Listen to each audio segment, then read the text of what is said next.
प्रभू येशू ख्रिस्ताच्या मधुर नावामध्ये सर्वांना मी आजच्या या सकाळी सुंदर अशा शुभेच्छा देत आहे। आपल्या या दैनंदिन जीवनाला सुरू करण्यासाठी प्रियाओ आपण देवाचं वचन वाचूया आणि या वचनाने आपण सुरुवात करूया। योहान शुभवर्तमान याचा 19वा अध्याय आणि 28व्या वचनामध्ये आपण या ठिकाणी पाहतो की यानंतर आता सर्व पूर्ण झाले आहे हे जाणून येशूने शास्त्रलेख पूर्ण व्हावा म्हणून मला तहान लागली आहे असे म्हटले आहे। प्रियाओ या ठिकाणी आपण पाहतो की प्रभू येशू ख्रिस्त वधस्तंभावर असताना अंतिम दिवसामध्ये या ठिकाणी येशू ख्रिस्ताच्या मुखातून ही अमृतवाणी बाहेर पडलेली आहे।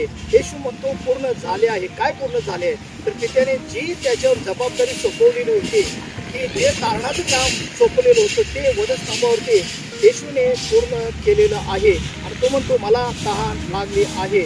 प्रभू येशू ख्रिस्ताला या ठिकाणी तुमच्या आणि माझ्या तारणाची ताण लागलेली आहे। तुम्हाला आणि मला सार्वकालिक जीवन मिळावं याची ताण लागलेली आहे। आणि प्रियाओ ज्या येशूने शंभरुनी स्त्रीला पाणी दिलं, ज्या येशूने इस्रायल लोकांना अरण्यातून येताना त्या खडकातून मोशेकरवी पाणी पुरवलं, तो येशू या ठिकाणी म्हणत आहे मला ताण लागली।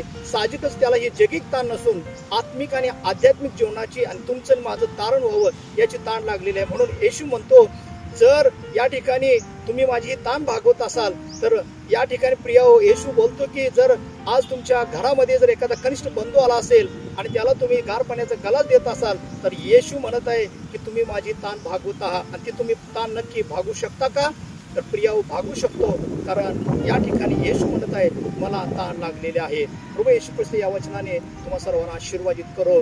या ठिकाणी चॅनल सबस्क्राईब करा, शेअर करा आणि पुष्कळ लोकांपर्यंत हे चॅनल पोहोचावं यासाठी तुम्ही लाईक करा। आमेन।